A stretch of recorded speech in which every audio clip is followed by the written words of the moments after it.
अदा छा पियो करी?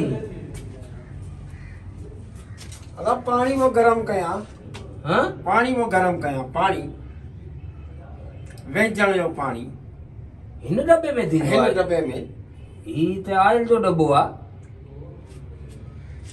हिन खे धोई साफ़ सुथरो करे पोइ हुन में पानी भरियो अथव गरम ते रखियो अथव अच्छा गरम जी गरम ते रखियो छा कंदो हिन सां?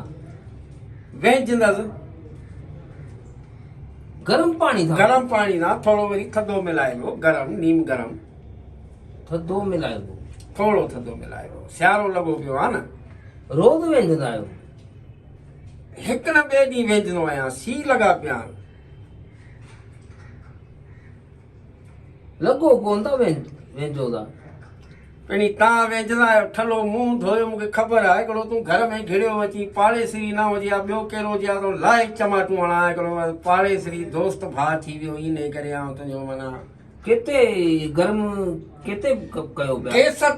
गैस बि वियो हलियो आहे जेॾी महिल तूं घिड़ियो आई कोशिशि पियो कयां हींअर काठियूं वठी ईंदसि उन ते ॿारींदसि मथो खाई वियो आई बाबा इहो पोइ हिन ते गैस ते गरम थी वेंदो आहे? गैस ते थी वेंदो आहे पर हींअर गैस अचे ई कोन पियो सड़ी न वञी ही डब्बो लोह जो आहे? लोह जो को प्लास्टिक जी बाल्टी में थींदो या लोह जे डब्बे में थींदो न बाबा मथो खाई वियो आई इहो ऐं वाकई वेचंदा आहियो?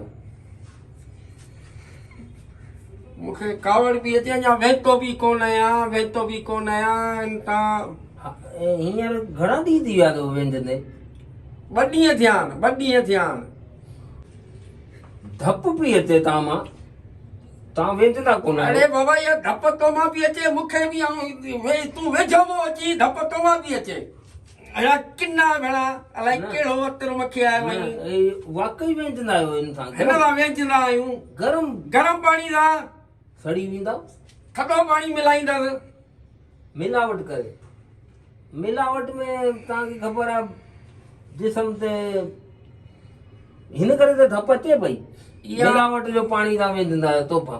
अरे इहा धप तो मां बि अचे भेणा किना हितां हलियो वञ मूंखे कमु करणु ॾे मूंखे वेचणो बि आहे मूंखे ॿाहिरि वञिणो आहे बाहि कोन पई बाहि त जीअं तूं घिड़ियो आहीं त गैस ई वियो हलियो हींअर काठियूं वठी ईंदसि उन ते ॿारींदसि गैस ई लोड शीटिंग लॻी पई आहे सुबुह जो ईंदो आहे पर जीअं तूं घिड़ियो आहीं गैस ई एॾो त निभागो आहीं तूं वञी पंहिंजो कमु धंधो कर जिथे तो घिड़ी का न का शइ गुम थियो वञे हींअर मुंहिंजो गैस गुम थी वियो। मूंखे पाड़े वारनि ॿुधायो कि जॾहिं मींहुं ईंदो आहे न अदा हुन ॾींहुं वेंदो आहे बाक़ी को ॾींहुं कोन्हे कि हिन वेच पाणी पाड़े वारा कोन किनो रहंदो आहे किनो धप पई अचे धप तो मां पई अचे हितां हलियो वञ भेणा किना घिड़ी आयो वई हिते हरू भरू धप तो मां पई अचे इहो वेचंदा कोन आहियो तव्हां? का अहिड़ी शइ हुजे या मथो न फाड़े एॾी तव्हां मुंहिंजो वञा वेंदो बि कोन आहियां दिमाग़ ख़राबु करी तव्हां हल पंहिंजो वञी कमु कर वरी खाइण हाणे न चंबा आहे तव्हां